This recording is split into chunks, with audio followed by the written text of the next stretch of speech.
بسم اللہ الرحمن الرحیم۔ السلام علیکم۔ اسلامک 7 سوال میں آپ سبھی کا استقبال ہے۔ سوال نمبر 1، روزے کی نیت کیسے باندھیں؟ جواب، ویسے تو نیت دل کے ارادے کا نام ہے۔ اگر آپ نے دل میں ارادہ کر لیا کہ میں روزہ رکھ رہا ہوں یا رکھ رہی ہوں تو ضروری نہیں کہ اس کی نیت پڑھیں تبھی روزہ مانا جائے، لیکن نیت پڑھ لیں تو زیادہ افضل ہے۔ سحری کے بعد لوگ روزے کی نیت پڑھتے ہیں جو اس طرح ہے: وصوں میں غدن نمیتو من شہر رمضان۔ سوال نمبر 2، کیا اللہ کافروں کو بھی روزی دیتا ہے؟ جواب، اللہ تمام جن اور انسانوں کو اپنی طرف سے روزی دیتا ہے، چاہے وہ اللہ کی عبادت کریں یا نہ کریں، کیونکہ روزی دینے والا صرف اللہ ہے۔ اگر وہ روزی روک لے تو کوئی دوسرا نہیں جو انہیں روزی دے سکے۔ یہ الگ بات ہے کہ اللہ کی تمام نعمتوں کا مزہ لینے کے بعد بھی کچھ لوگ اللہ پر ایمان نہیں لاتے۔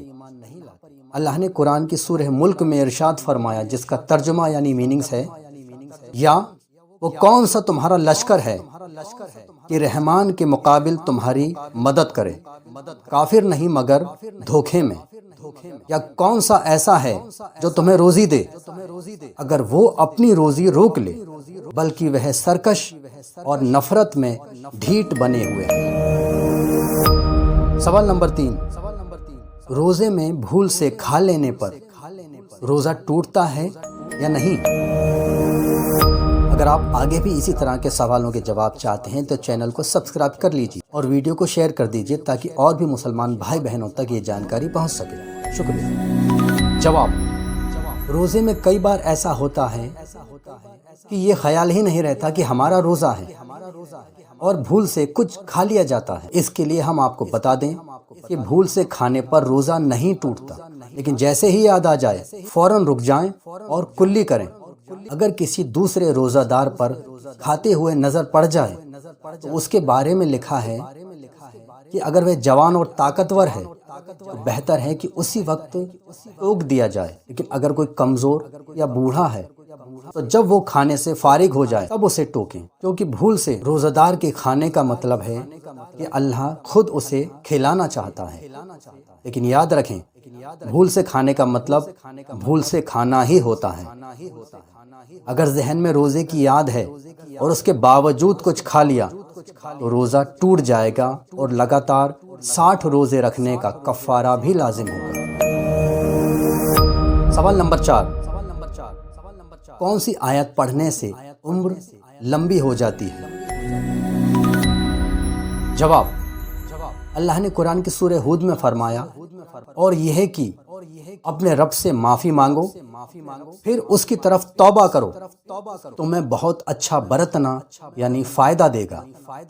ایک ٹھہرا ہے وعدہ تک، اور ہر فضیلت والے کو اس کا فضل پہنچائے گا، اور اگر منہ پھیرو تو میں تم پر بڑے دن یعنی قیامت کے عذاب کا خوف کرتا ہوں۔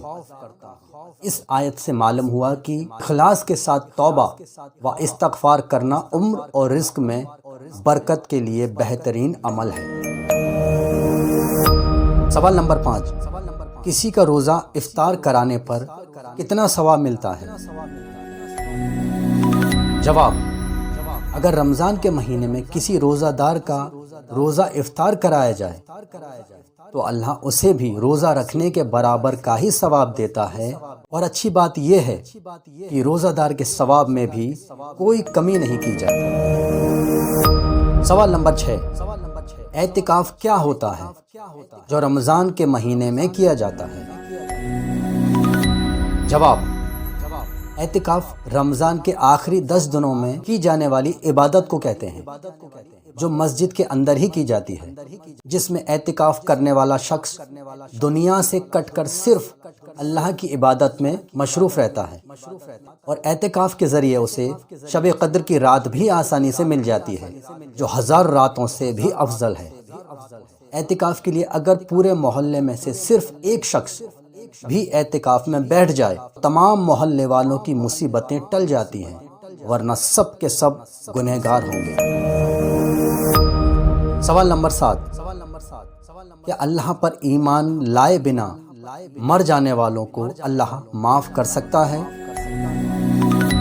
جواب، اللہ کے رسول صلی اللہ علیہ وسلم نے فرمایا، اس کی قسم جس کے قبضے میں میری یعنی محمد صلی اللہ علیہ وسلم کی جان ہے، اس امت میں جو کوئی بھی ہے، یہودی ہو یا نصرانی یعنی کسی بھی دھرم کو ماننے والا ہو، جس کو بھی میری خبر پہنچے اور وہ میرے دین پر ایمان لائے بغیر مر جائے تو ضرور جہنمی ہے۔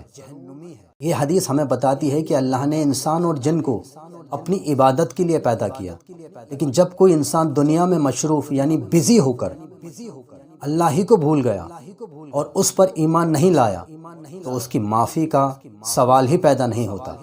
ایسے لوگ ہمیشہ ہمیشہ جہنم میں ہی رہیں گے۔